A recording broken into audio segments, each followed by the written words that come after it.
Thanks for watching Afternoon Live. Our next guest says having a fulfilling love life involves a lot more than just getting physical. It's really about connecting with someone. So here to explain why, we welcome sexual wellness physician Dr. Kanwal Bawa is with us today. Dr. Bawa, thanks for joining us. Thank you so much for having me. Well, what do you feel like is one of the top concerns that couples come to you with? I think people come to me more than anything else because of lack of communication. Because I think if couples could learn to honestly communicate and effectively communicate, a lot of their issues wouldn't exist. But when you're talking about your love life and communicating, why do you think that's so difficult for men and women to talk about that? Well, you've probably read the book about love languages. It's really quite true because some people need one thing, some people need another. So I think a good relationship involves the partners communicating and figuring out what the other person really needs. And here's the other problem. A lot of my patients come to me for intimate issues. And the number one key to success there is honesty as well, because you can't fake it till you make it. If you fake it, you'll never make it. It's so true. So how can you help someone who's going through that when it's the communication, but someone just ultimately has like the physical touch, right? And that's their ways, their love, and someone else is something else. How do you kind of come in the middle to that? Well, the number one thing I do with my patients in my office, and also the ones that call me virtually, is that I try to figure out why they have the issue in the first place. Because sometimes modern day doctors don't spend enough time talking to their patients. They figure their psychologist colleagues can do that. And I think that's a disservice to the patients and ourselves as physicians. So I talk to my patients, try to figure out what the real key issues are. And to give you an example, I recently had a lady who came to me who had complaints about her husband, but really the issue was that she was not opening up to him. So I would never have known that without talking. So I think providers like me need to do more communicating with their patients.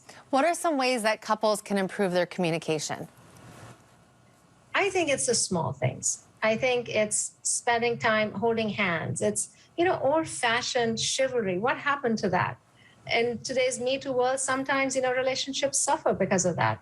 I think communicating as a couple is so crucial because everything that happens inside the four walls of your bedroom is determined by the relationship outside of it. It's not what happens at night, it's what happens during the day.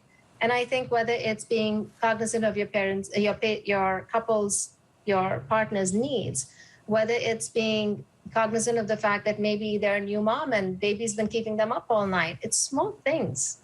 Small things, and then they can also then work into big things. So what are some ways that people can keep the spice in their relationship, whether or not it's been dating for decades or just in new relationships? Well, part of the problem is that as people age, there are things that, seem to happen to us. For instance, estrogen levels fluctuate, testosterone levels fluctuate.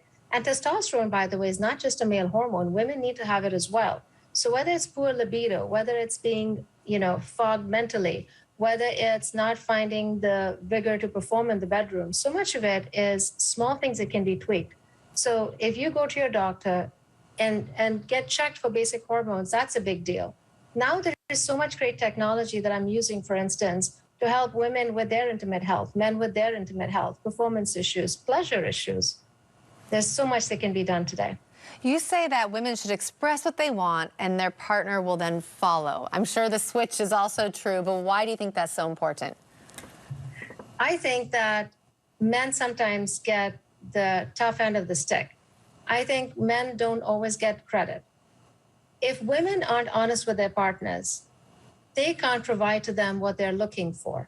And I do believe, and research has proven that more often than not, men do want their partners to be happy. But communication is a two-way street, and pleasure is a two-way street. So if you don't communicate what you're looking for, you're not going to get it. So true. Dr. Bawa, thank you so much. Thank you so much for having me. We're going to have more information about Dr. Bawa on our website at KATU.com.